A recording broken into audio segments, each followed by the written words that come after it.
سلامونه او ښې چارې د درس خپرونې ته ښه راغلاست. زه سید یم علیم یم. پاکستان یو ځل بیا د خپلو ناامني او مسؤلیت پر طالبانو باندې اچولی دی. خو طالبان بیا وایي چې پاکستان باید خپله ناکامي په خپل هیواد کې حل کړي. بلخوا دغه تعرقات چې د طالبانو پر ضد کیږي، موافقان یې وایي چې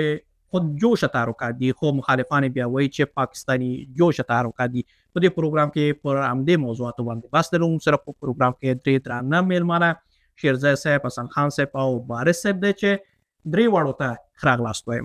په سر کې بارس صاحب، که تاسو د بدخشان د نښتو په رابطه او همداراز د طالبانو د ادعاو په رابطه که خپل نظر ووایئ. ځینې خلک وایي چې په بدخشان کې دغه جنګونه چې شروع شوي دي دا خودجوشه جنګونه دي، خلک راپورته شوي دي. ځینې بیا ځینې نور چې د دې جنګ مخالفان دي هغوی وایي نه، دا پاکستان جوشه جنګونه دي یا د پاکستان لخوا دغه جنګونه شروع شوی دی. تاسو نظر څه دی په دې رابطه؟ خب بحث بدخشان فعلا در محور تحولات افغانستان قرار دارد. اینکه جنگ های بدخشان خودجوش هست یا از طرف کشورهای همسایه حمایت می شود، احتمالا هر دوش باشه، ولی اصل حرف یا جان گپ این است که طالبان اون گروهی نیستند که در 5 سال گذشته شعار دادند که امنیت در افغانستان سرتاسری هست و اینا حاکمیت مطلق دارن. احتمالاً امروز بدخشان است، فردا نورستان، پس فردا جلال آباد و روزهای آینده هم قندهار و هرات و بلخ و فاریاب. اینجا هم مردم میگن که در وطن ما شما یک حرف است، به تنگ آمد به جنگ آمد. طالبان در این 5 سال اصلا نشان ندادن که خوب جنگیدن، اما برای دولتداری آمادگی دارن. شیوهی را که اینا برای انحصار پیش گرفتن، نادیده گرفتن تمام گروه های سیاسی و اقشار مردم و همچنین ظلم و بیعدالتی و فقر و در مجموع بیخردی اینها در حکومتداری همشان باعث شده که این جنگ ها در جای افغانستان شروع شده که فعلا قسمی که تذکر دادم محور جنگ بدخشان هست. چون برای اولین بار در تاریخ 5 ساله آقای فرمانده ملنگ آمد یک ولسوالی را که از لحاظ سمبولیک بسیار با اهمیت است، یک از ولسوالی های پیوسته به فیض آباد و همچنین زادگاه رئیس جمهور سابق افغانستان بر چند ساعت آزاد کرد و همچنین نیروهای جبهه آزادی و جبهه مقاومت اینا هم در مرزهای پاکستان حملات را آغاز کردند که خودشان بر رسانه ها گفتن که تا هنوز هم در خاک افغانستان حضور دارند. او د طالبان و مخالفانو سره پاکستان ستاسو په نظر همکاری کوي او کنه؟ ما اطلاعات ندارم که تایید بکنم که همکاری میکنه یا نه، ولی تحلیل ما نشان میده که پاکستان هر کاری را بتونه انجام میده تا طالبان را وادار بکنه و گفتگو و پذیرش خواسته هاش، یا این که شاید تصمیمی بالاتر از این گرفته در تبانی با کشورهای منطقه و جهان که این بار میخواهند با تقویت مخالفان طالبان تغییر رژیم را در افغانستان ورق بزنند، مثل که در گذشته پاکستان، حکومت‌های پاکستانی تجربه را در افغانستان دارند. مننه. حسن خان صاحب، د پاکستان د پوز بیان دم رسنیو تازر شوی و البته په پاکستان کې وویل چې څه باندې 3000 بریدونه شوي دي، خو ډېر بریدونه چې شوي دي په بلوچستان او پښتونخوا کې شوي دي. تقریبا 25 بریدونه په نورو ایالتونو یا نورو ښارونو کې شوي دي. هغه بیا د یو شمېر بریدونو مسؤلیت بیا هم پر افغانستان باندې واچوو. په دې رابطه او همداراز د بدخشان د جنګ په رابطه ستاسو نظر څه دی؟ ځینې وایي چې البته طالبان اول وایي چې په چترال کې هلته د دې مخالفانو ته د ازادي جبهې ته داعشیانو ته مرکزونه ورکړل شوي دي او د هغې خوا نه دوی سمبالیږي. په دې رابطه د پاکستان تر اوسه پاکستان څه نه دي ویلي. د پاکستان نظر څه دی او همداراز د دغو بریدونو په رابطه چې ولې دغه بریدونه مثلا په دغه 2 ایالتونو کې زیات دي، په نورو کې مثلا مشکلات کم دي، د دې علت څه دی؟ او په عمومي ډول ولې د هر څه مسؤلیت چې مشکل چې په پاکستان کې جوړیږي مسؤلیت په افغانستان باندې اچول کیږي؟ ورځم د پښتو کې یو متل دی وی چې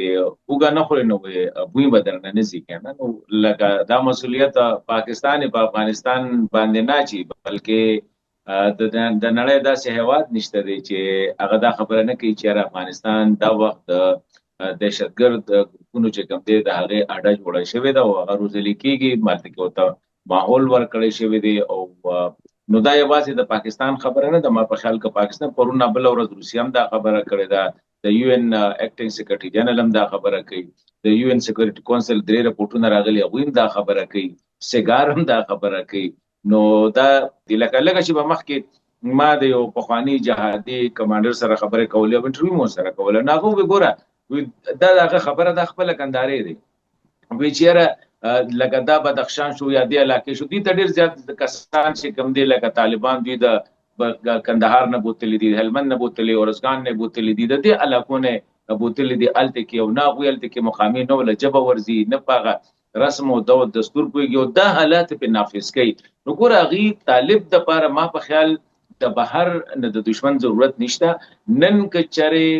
لګ هم ما په خیال کومک شو لګ مدد شو د افغانانو سره نو هر افغان وګړي را پاسي دا یوازې دا نه ده حسن خان صاحب یو هغه مشکلات څخه تاسو یادونه وکړه هغه مشکلات به یو خاطر پریدو بل مشکلات چې تاسو ویل د پاکستان مشکلات دي یا د پاکستان او د طالبانو مشکلات دي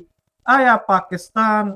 له ازادي جبهه سره همکاري کوي او کنه ځکه چې دوی خو طالبان خو وایي چې مونږه خاطر بریدونه وکړل په چترال کې د دوی په مراکزو باندې بریدونه وکړل دوی چې راغلي وو د هغې خوا نه راغلي وو زیپاک داسې ولسوالۍ ده چې د ډیورن کرښې سره پرته ولسوالۍ ده په دې رابطه ستاسو نظر څه دی پاکستان اوس د طالبانو په ضد وسلوالو سره همکاري کوي او کنه ګوره لکه ټیک د زیبک خو به د واخان کوریډور چې کوم دی یا واخان دهلیز چې کوم دی د هغې په خوله کې چترال سره به دا خو به ومنو نو د دې نه مخکې چې دا یفتل د سقوط شو نو دا هم د پاکستان سره د دې دغه یا اندراب ولسوالۍ کې چې دا سره روان دي دا هم ګوره تاسو ته مو وویل پاکستان د وخت کې لکه بالکل زمانه د خیال نه ما داسې اوریدل او کو وکړه لکه زمانه د کس خو به دا غواړي چې را پاکستان له پکار دی چې دا کم حالات په افغانستان کې دي نو که مخکې د دوی سره کو نو د اوس خو د افغان ولس سره اوس که پاکستان بدريږي هم زما خیال دا دی اب د افغان ولس سره بدريږي دا کم حال چې دی خو د وخت کې پاکستان لا دا فیصله ځکه نه دا کړی چې زما په خیال باندې ک هغه د افغانستان فریډم فرنٹ ته ک هغه نېشنل ریزिस्टेंट موومېنټ ته یا د پرون چې کوم بیان ناغله د نېشنل موبلایزیشن فرنٹ ته وي یا د قیوم ملنګ صاحب دا کوم جبهه چې کومه ده لکه طالبان وي مونږ په پاکستان باندې حمله کړې دي حمله غي چې وشي نو هغه پته لګي پاکستان چې کله ایر سټرایک کړی دی یا هر یو سټرایک کوي نو دا غیر دنیا خبرې کی وس افغان طالبان وي مونږ په چترال کې حمله کړې دي صرف طالب ته خبر دی او زه خو ته نه خبر باقی چې تاسو کوم ملګری نو که تاسو ته پته چیرې دا دوی کله کړی دي په کم ځای کې کړی دي څومره کیجوالټي پکې شوی دي حمله یا سټرایکس چې پاکستان کړی دي یا ارزه کې چې وشي لګا دنه مخکې د پاکستان او د هند یو بل باندې حمله وکړه پته لګیدا چې دې ده کې هند دلته کې ډزې کړې دي او پاکستان هلته کړي دغه شان پاکستان چې په افغانستان کې کومه ټارګټ دغه کړې دي وشتي دي د هغه ټول دنیا ته پته ونه ما په خیال طالب سره په خپل تکبر کې دي هغه خپل حشم کې دي نه چې کوم دي خپل افغان مني نه چې کوم دي گاونډیان مني هغه تخپل دین خخکاری هغه تخپل شریعت خخکاری هغه تخپل افغانیت خخکاری نه د افغان سره خبرې کوي نه د افغان د جهادي مشر سره سلامت اوسه حسن خان صاحب تر دې چې پوره په د شیرزي صاحب نظر هم واقع بیرته ان شاء الله تاسو ته راګرځم شیرزا صاحب حسن خان صاحب ویل چې اوس افغانستان د ترهګرو پر مرکز بدل شوی دی ستاسو په نظر د ترهګرو مرکز افغانستان دی که پاکستان ځکه چې دغه د ترهګرو موضوع چې کیږي پاکستان هم پکې راځي ډیر ترهګر اوس چیرته دي ستاسو په نظر ګوره د حسن خان صاحب ته ډیر احترام لرم زما دوست او پاکستان هم خلک ته ډیر عزت او احترام لرم او یو پاتې شو پاکستان فوز او پاکستان استخبارات اداره ټول دنیا پوهیږي چې د دنیا د توریزم سنټر پاکستان کې ده د روسانه د کوم وخت نه چې پاکستان ایجاد شو د هغه وخت نه تر اوسه پورې که هندوستان په خلاف د توریستي ډلې په پاکستان ده که افغانستان کې توریستي ډلې خلاف ټوکو په پاکستان او او په نور دنیا لکه بنگلاديش هم دوی نه شکایت کوي، ټول دنیا شکایت کوي او دنیا ګوت کې کسه کېدله د هغه ریشه پیدا کېدله پاکستان و ټول دنیا پوهېږي چې د اصل د ځالې د تورستي ځالې سنتر پاکستان ده. خب حسن خان صاحب که په طالبانو په حساب وایي چې طالبان دا نه مني دغه نه مني، ګوره حسن خان صاحب دغه پاکستان طالبان ایجاد کړ. که پاکستان که طالبان څه کوي دا ټول د پاکستان زده کړې ده. او تاسو تاریخ مه هېروئ، پاکستان و چې 50 کاله یا 55 کال مخکې همدغه مجاهدین وروزوله، همدغه مجاهدین ته هم څه چې مجاهدین هغه وخت حکومت افغانستان دموکراتیک خلق ګوند چې په قدرت و، هغه وخت چې افغانستان خلکو سره څه کوله دا ټول دستور د پاکستان اخیستله. همدغه پاکستان و چې مجاهدین ته ویله چې ځئ ورشئ ښوونځی وسوځوئ، شفاخانه وسوځوئ، کودکستان وسوځوئ، پل او پلچک وران کې په دې چې دا ټول کمونستان استعمالوي. روشنفکرانو ته داسې ښودلی و مجاهدین ته چې روشنفکران یعنی کمونستان. همدغه سبق پاکستان ورته ورکړی و. همغه مجاهدین کله چې په قدرت راغی بیا د پاکستان په نیت پوه شو، بیا همغه مجاهدین د طالبانو په خلاف د پاکستان په خلاف شو. اوس که تاسو ګورئ طالبان هم پاکستان کې و، طالبان چې راغی پوه شو چې پاکستانیت څه ده، اوس ولې دشمن ده. همدغه خو تاسو په غېږ کې ناستو، تاسو په حکومت په هیواد کې ناستو، تاسو په پاسپورت کې هر ځای تله، دا طالبان خو حمایت کوله پاکستان. فیض امیر چې راغی اوله ورځ یا عمران خان و شاه محمود قریشي و هر څوک په هر ناسته کې د طالبانو ویاند همدا خلک و. څه وشو چې طالبان تاسو په خلاف شو؟ خو تاسو یو غلط پالیسي ولیدله. یو خبره. دویم، اوس که تاسو بیا دغه مقاومت او جبهه مقاومت یا ازادي یا نور ډلې تاسو حمایت کوئ، د هغه تاریخ نه تاسو سبق نه اخلئ چې سبا همدا بیرته تاسو خلاف کېږي لکه طالبان لکه مجاهدین. بیا تاسو هغه تلخ تجربه بیرته تجربه کوئ، کله به سبق اخلئ. دا افغانستان خلق ده. زه د طالبانو په خلاف یم، زه یو مستقل سیاسی سړی یم او یو مستقل فکر لرم، یو مترقی فکر لرم. د طالبانو کوم کړنه چې ده د دې په خلاف یم، دوی باندې زه ډېر انتقاد لرم، خو دا نه منم چې بیا هغه تلخه تجربه بیرته تکرار شي. اوس که زما انتظار یا د افغانستان ملت انتظار دا و، ګورئ یو 15 کاله د طالبانو کوم غلطیانې کوم اشتباهات و چې کوم خودخواهي و یو طرف، 15 کاله دغه جبهې چې د دوه جبهې چې و نامنهاده جبهه و نشرات درلودله په فیسبوک کې، دوی هم غلطي کوله، خلکو ته فریب ورکړه، خلکو خاموش وساتله، میدان طالبانو دپاره خالي وساتله. اوس چې دنیا دوی ونه منله بیا لا پاکستان ته زه فکر کوم چې پاکستان یو شیرزای صاحب تاسو د بدخشان د شخړو په رابطه یا د نښتو په رابطه څه ډول نظر لري؟ حالت هلته څنګه دی ستاسو په نظر، ستاسو د معلوماتو له مخې؟ د افغانستان ملت انتظار و او زما انتظار دا و چې که دغه جبهګانې د بالکل افغانستان د ننه خپل ځان وښیي، د طالب نه وسلې واخلي، په خپل افغانستان همت باندې د طالب نه وسلې واخلي، د طالب په خلاف استعمال کی، ما موس استقبال کوله، ملت د افغانستان هم استقبال کوله. اوس چې دا وسلې پاکستان اخلي او چترال کې راځي او د پاکستان د آیسا یا فوج افیسر یو د ګرمان لیاقت علي خان په چترال کې ناسته، تو وګوره یو د ګرمان لیاقت علي خان مشر ده د چترالو هغه سنتر چې د کم چې جوړ شوی ده، نوم لیاقت علي خان د رتبه د ګرمان ده او پروګرام ده چې دغه ونه یاسین زیام لاړ شي هغه سره مرکه وکړي، ملاقات وکړي، وګوري یاسین یا ستر جنرال زی یو د ګرمان ته ډیر د شرم ځای ده. اوس چې د طالبان د پاکستان په وسلې راځي دوی جګړه کوي، زه دوی د سیمونیر عسکر بولم. زه ډیر افسوس کوم چې بیا د پاکستان په وسلې، د پاکستان په ملاتړ، د آیسای او د پاکستان د فوج د وسلې په ملاتړ زما وطن ورانیږي. په 1991 کال 15 کاله کابل وران شو، دا د پاکستان د د دستور 14 کاله د حزب دموکراتیک خلق د حاکمیت پر مهال د پاکستان په هدایت افغانستان وران شو. اوس یو ځل بیا د پاکستان په هدایت شمالي ولایتونه وران شي، خاص بدخشان. مننه شیرزاد صاحب. تر دې پورې به د نورو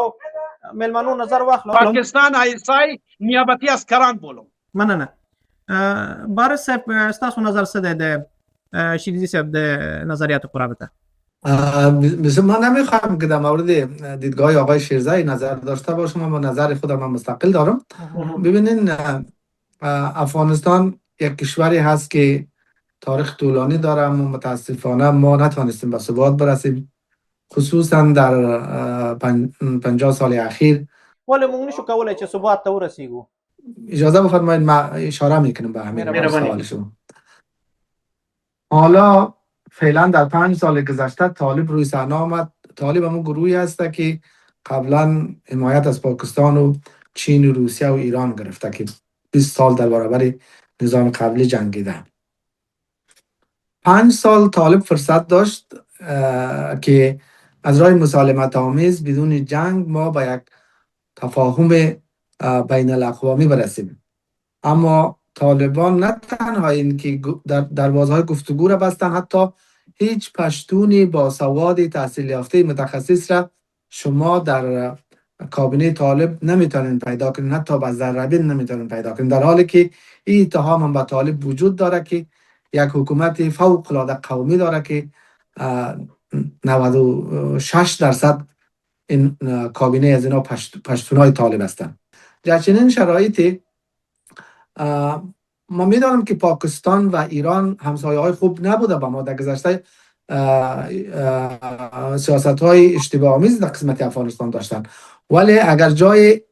این مخالفان طالب، کسانی که جبهات ضد مخالفین را نام گرفتن، جبهه آزادی، جبهه مقاومت، جبهه سپاهیان میهن، اینا اگر ما و شما جای اینها باشیم، جنگ که نمیشه و با آب جنگ کرد یا با خاک جنگ کرد. طرف دیگر طالب است که حدود 80 میلیارد تجهیزات را حکومت قبلی در تبانی با استخبارات جهان در اختیارش گذاشته. اینا مجبور هستند که یا از امکانات مردمی یا از امکانات شخصی یا از امکانات رقبای طالب استفاده کنند تا طالب را یک قسمت جغرافیا را از پیشش بگیرند که زمینه گفتگو میسر شود. متاسفانه یکی از بدشانسی های افغانستان این است که از زمان حزب دموکراتیک خلق تا الان همیشه اون قدرت هایی که در حکومت بودن، اینا گفتگو رو تا زمانی نپذیرفتن که فشار نظامی به اینا آمده. اگر به یاد داشته باشین حزب دموکراتیک خلق اول دوست نداشت نام مجاهدین را بگیره، اشرار میگفتن. زمانی که جغرافیا را گرفتن، مصالحه شروع شد، کمیسیون ایجاد شد، هر شب هم تبلیغات میشد. این شکل خود مجاهدین هم که در قدرت بودن، اینا در آغاز دوست نداشتن که با مخالفینشان گفتگو کنن و همچنین دور 20 سال جمهوریت هم معین تجربه داشته. که اوس هم خبرې وشي وخت ده او کنه ستاسو په نظر؟ من فکر میکنم توپ در میدان طالبان هست، چون جغرافیا را اینا کنترل میکنن. اگر اینا واقعا علاقه داشته باشن به ثبات افغانستان، همین فردا باید دروازه‌های گفتگو را باز بکنن، گفتگو میکنن مستقیم یا غیر مستقیم با مخالفان طالب، با مردم افغانستان، با زنان افغانستان، خواسته های مشروع مردم افغانستان رو بپذیرن. ډیره مننه. سلامت اوسئ. حسن خان صاحب، یو موضوع چې دا یو نیوکه چې پاکستان باندې همیشه کیږي، بیلابیل حکومتونو سره، ډول حکومتونو سره پاکستان دښمنی کړې ده، شاهي نظام سره دښمنی کړې ده، دیموکراتیک نظام سره دښمنی کړې ده، جمهوریت سره دښمنی کړې ده. اوس مثلا تاسو د طالبانو له ځینو مشکلاتو څخه یادونه وکړه، د ښځو په رابطه یا د نورو په رابطه. البته په جمهوریت کې دغه مشکلات نه وو، په دیموکراتیک جمهوریتونو کې ازادي به زیاته وه، خو هغه وخت کې هم پاکستان دښمن و، د شاهي نظام کې هم دښمن و، جمهوریت کې هم دښمن و، اوس هم دښمن دی. یعنې په هر حالت کې مشکلات وي د دواړو هیوادونو ترمنځ. څه باید وشي چې دغه مشکلات حل شي، دواړه هیوادونه یو بل سره همکار واوسي او نور د یو بل دښمنانو ته ځای ورنه کړي؟ ګوره لمبه خبره خو دا ده چې شیرزای صاحب چې کومې خبرې وکړې، نو شیرزای صاحب خو ډېر پوهه سړی دی، خو دې ټایم کې دغه خیر مجبورین ده. ځکه په دلي کې ناست دی او نن سبا د هندوتوا او د طالبانو یو بل سره هغه ډي ان اے میلاویږي. نو دغه اوس څه نه وایم، خیر دی که هغه نن دا خو بل خبر به زه شیرزی صاحب ته وګورم. ګوره شیرزی صاحب نن چې کوم خلک را پاسېدلې دي، که هغه یاسین ضیا صاحب دی، که هغه قیوم ملنګ صاحب دی، که هغه د کوم چې نېشنل ریزسټنس فرنٹ دی، دا خلک په افغانستان کې دننه او خپل مقاومت کوي یا مزاحمت کوي. ما په خیال د دوی پسې دا ملنډې کول چې کوم دي دا ما ته ښه نه لګي. د هغې وجه دا ده چې دا ما چې کوم حالت وي چې نن په افغانستان کې یو ناوې چې کومه ده هغه د خپلې خوښې میک اپ نشي کولی. نو شیرزی صاحب ته خو په نیو دهلي کې ناست دی، کېدای شي ښه فلمونه هم ګورې، خوشحاله هم یې او حالات پټي کړي، یا زه په اسلام آباد کې ناست یم، دا بل ملګری به یورپ کې ناست وي. خو زمونږ څلورو ماڼو کې دا پته نشته دی مونږ ته چې په افغانستان کې دننه دا وخت د خلکو څه حال دی. او دا حقیقت دی، دا زه بغیر د دغه نه وایم، تاسو هم دا احساس دی که وایه نه هغه جدا خبره ده، خو دا یو حقیقت دی. اوس کم خلک چې نن په افغانستان کې دننه ناست دی او د طالب خلاف مقاومت کوي یا مزاحمت کوي، نو شیرزی صاحب دا ستا د سبا دپاره هم کوي. دا کم دلي کې چې ته ناست دی دا د ډاکټر نجیب ډېر نږدې دوست و، ډېر زیات نږدې. خو چې کله ډاکټر نجیب باندې سخته راغله نو ټوله شپه د دلي د سفیر کور مخې ته ناستو، دروازې ورته نه کولاوله. هم دغه دلی و چې د جمهوریت په وخت کې چې کوم دی د هر چا نه نږدې و، خو چې په کومه ورځ جمهوریت لاړه په هغه ورځ یې د افغانانو سره څه وکړله. هم دا دلی دی چې نن د طالب سره نږدې دی، سبا به دا طالب سره نه بیا به ورسره څه کوي. نو دغه بحث کې ځکه نه ځو، د نن ستا مجبوري ده کېدای شي او خیر دی د یو بل مجبورو ته به ګورو. یوه بله چې تاسو دا خبره وکړله ګوره چې د پاکستان په 1940 کې آزاد شوی دی او افغانستان 15,000 کاله مخکې دا تاسو خو دعوا سره ده، ټیک ده. څنګه یو نوی ملک راغی او د یو زوړ ملک سره دښمني شروع کړله. ګوره د افغانانو تاریخ شروع کیږي د بده قسمت. دغه نوی ملک چې راغی کنه د برقدرتونو پروژې عملي کوي، داسې نه ده چې خپله وکړي. مثلا امریکا اوس د مجاهدینو په وخت کې امریکایان راغلل، د دوی مشران راغلل، پیسې ورکړل، داسې نه ده چې په خپل زور جنګ وکړي. خبره ته کوم هسې تاسو افغانانو دا خیال دی چې دا ټوله دنیا تاسو پسې ده، د دنیا غټ قوتونه وایي چېرې د افغانستان کې تاسو په خپله نه پاتې کېږئ. رښتیا خبره چې وکړو سړی دی وځینو لکه دا غټ قوتونه به دلته څه کړي. ګوره ټیک ده، کله چې پاکستان جوړ شو نو لړمبۍ حملې په پاکستان شوي دي که په افغانستان شوي. لږ تاریخ په صحیح ګورو، په باجوړ حمله چا کړې ده، په تیرا حمله چا کړې ده، د پښتونستان مسلې چا جوړولې، صدر اعظم چې کوم داود خان هغوی څه کولې. خو دا زړې خبرې دي، زما خیال بدای چې موږ د زړو خبرو کې ډېر نه ځو. هغه ګوره مجاهدینو هغوی مقاومت کړی دی، جهاد یې کړی دی، د ښه د اخلاص یې کړی دی. کېدای شي دنیا پکې سیاست کړي، کېدای شي امریکې پکې سیاست کړي، کېدای شي پاکستان پکې کړي، کېدای شي سعودي عرب پکې کړي، ټولو ملکونو به کړي. خو په مجاهدینو که هغه احمد شاه مسعود صاحب و، که حکمتیار صاحب و، که رباني صاحب و، که خالد صاحب و، که مولوي یونس صاحب، دا څونه خلک دی زما په خیال دا وستلي دي او د دوی په خپل وخت کې چې کوم دی د زړه د خلاص یو مجاهده کړې وه. افغانستان او دغه مشران چې اوس په افغانستان کې دي، دغه طالب مشران، دوی څنګه بیا؟ ګوره طالب خو که د افغانانو خوښي که تاسو خوښي که نه نو زه به هم دوا وکړم او پاکستان خو هسې پکې نور کار نه لري. زه اوس دوام نشم کوی چې خدای پاک دې جاري وساتي، ځکه تاسو درې واړه ماته پته یې چې تاسو درې واړه کې یو قسم دا طالب نه غواړي، یو بل کې یو افغان هم نه غواړي. تاسو په ایمان ماته وایي په دې ملګرو کې به تاجک هم وي، ازبک هم وي، هزاره به هم وي، پښتون به هم در پکې. د طالب دا نظام چې کوم دی دا په تاسو کې کم یو داسې کس دی چې د طالبانو دغه نظریاتو، دغه ایډیولوژي و په همدغه ایډیولوژي په همدغه نظریاتو تاسو سره همکاري کوله، یا دغه افراطیت چې دا خو اصل کې د پاکستان نه دې خواته راغلی دی که نه؟ که په افغانستان کې نه مدرسې وي نه داسې مشکلاتو، دغه ټول هغې خوا نه راغلي دي. یو غلطي وشوله، راځئ چې اوس د ځان خلاص کړو. نو خو خیر تاسو دا کم خلک چې را دغه شوي دي، ګوره ټو بي آن ا سیریس نوټ خبره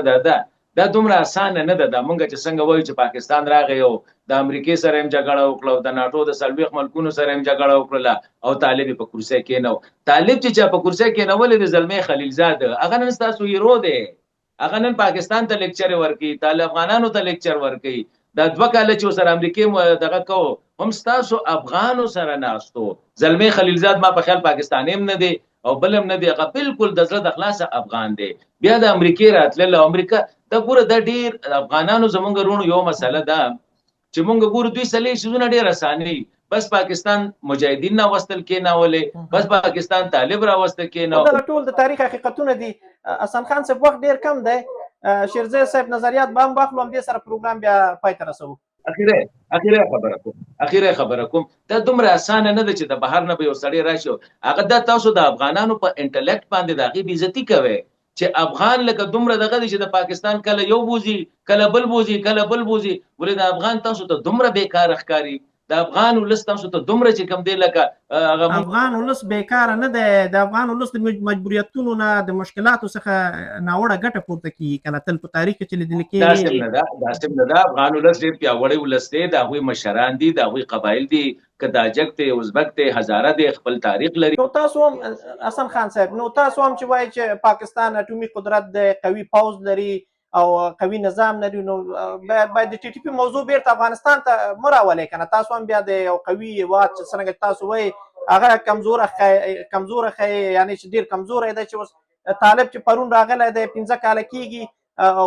هغوی ته مشکلات جوړوي یاره پاکستان دومره زورور نه دی دا حقیقت دی پاکستان د امریکې مقابله نشي کولی ستاسو په نسبت امریکې غلام دی تاسو خو پاکستان د امریکې غلام دی مننه حسن خان صاحب د شیرزي صاحب نظریات به واخلو ډیره مننه شیرزي صاحب خپل نظریات وړاندې کړئ مهرباني عالمي صاحب دواړو مېلمنو په ځواب کې وایم اول بارس صاحب په ځواب کې وایم چې زه د طالبانو د مخالفینو پر ضد خبرې نه کوم خو دا خبره زه لرم چې کاش دغه مبارزه د افغانستان د عام خلک یا د افغانستان په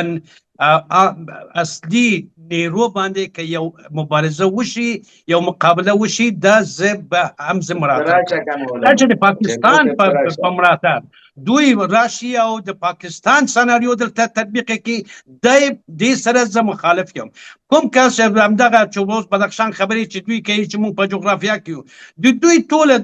زه ارتباط لرم زه رابطه لرم همدغه نن چې په چترال کې څه وشو زه به وروسته بیا د حسن خان ورور په ځواب کې ووایم چې هلته نن څه روان و دغه څه ویډیوګانې چترال اخواته په غرونو کې دوی یو داسې کوي ښایي چې موږ په بدخشان کې یو الان چې هغوی په چترال غرونه کې ده چترال کې ده خلکو ته دوی په روز په 15 کاله دوی فیسبوک سره دوکۍ ورکړه فریب ورکړه اوس بیا همغه فریب ورکوي بدخشان کې څه چې دوی وایي هغه څه نشته او څه چې دوی دا کوي چې موږ د افغانستان په ملاتړ مبارزه کوو داسې هم نشته دغه جبهګانې یاسین زیاده که محمد مسعود دا خپل جیبونه ته خپل منافع ته ګوري دوی افغانستان ته ډیر وفادار خلک نه ده په دې چې تاریخ ثابت کړه خو همدغه خلک په 20 کال په همدغه یاسین زیاد په جمهوریت دور کې څه کارونه وو دا په شورای امنیت کې وو په ملي امنیت کې وو والی وو هغه وخت څه وکړله خپل هغه علاقې هغه کوم محل چې هغې ته څه خدمت وکړله دوی پر دې شاته څه خبرې دي زیاته معلومه ده احمد مسعود ته معلومه ده چې د دوی اصلي رازونه ما سره شته ما څو ورځې ده چې زه افشاګري کوم د دې په حساب دوی ما باندې د سیم جوړه کړه او د حسن خان په خبره حسن خان وروره ګورئ پاکستان خپله بېوسله خلک یاره تاسو چې وایي چې شیرزی په ډیلي کې ناست د حسن خان وروره ګوره ما تاسو سره 2 مرکې وکړل نور پاکستاني رسنۍ سره مرکې مې کړې ده نه د هندوستان پروا ساتم نه د پاکستان نه د طالبان د هیڅ خپله د خلکو منافع او عزت دپاره هر څه کوم د چا نه ویره نه لرم یو خبره دویمه وبخښئ زما خبره تکمیل شو حسن خان وروره وګوره نن په چترال کې جنرال لیاقت علي 1 کروڑ روپۍ زلمه مجددی ته ورکړې ده سره د 150 میله کلاشینکوف الان کې یو زما په خبره کې ما مداخله ونه کړه تاسو خبرې وکړئ الان کې تاسو فوج څو میاشتې ده چې تنخواه نه دي اخیستې ده زه به درته ستاسو د فوج وایس په واتساپ کې ولیږم چې تاسو فوجي ماته په مسنجر کې بس مسیج کړی ده شیرزی صاحب زه خو په هندوستان تلویزیونو کې یم هغوی اوري زما ویډیوګانې په پاکستان کې ټول خلک اوري وایي چې پاکستان داسې ملک ده چې موږ ته تنخواه نه دی ورکړې ده او افغانستان مخالفینو ته پیسې ورکوي او امداد ورکوي هغه د ګوادره کې دوی یو کمپل کم جوړ کړی ده دا خرچه د کومه کېږي هلته انګلیسان هم راغلی ده ټریننګ ورکوي ستاسو فوج کې دومره حسن خان صاحب هیله کوم ستاسو په فوج کې دغه یو میاشت کې خبره وره ما واورېدله خبره ونه کړله ستاسو په فوج کې دغه میاشت 300 کسان کورت مارشال شو څه دپاره په نوبت خبره وکړه حسن خان وروره په دغه میاشت 400 کسان لوی جنرالان په فوج کې کود مارشال شو څه دپاره په دپاسه 3000 نه زیات لوی افسران استعفا ورکړه څه دپاره دا ټول د عاصم منیر په مخالفت او د عاصم منیر د غلط پالیسیانو په خاطر تاسو لاړ شئ هلته تاسو د افغانستان دپاره ولې دومره مینه او محبت پیدا کړې ده همدغه تم پښتون په پښتون خیبر پښتونخوا کې ورشه څومره ښځې او نجونې د سبق نه محروم ده په ملالۍ یوسفزۍ باندې ولې داسې وشو خپل غم مخري خپل اختلافات جوړ کړي خپل ستونزه حل کړي پرېږدئ افغانان په خپله جوړ راځي په دې چې تاسو پرېږدئ او دغه کوم جاسوس افغانان چې 50 کال د هغوی پلارونه تاسو سره وو اوس د هغوی بچی نه تاسو لاس واخلئ پرېږدئ افغانان خپله منځ کې جوړ راځي سلامت اوسئ ډېره مننه کور مو ودان له مېلمنو څخه په مننې سره دا وه د دریځ خپرونه الله مو انشاء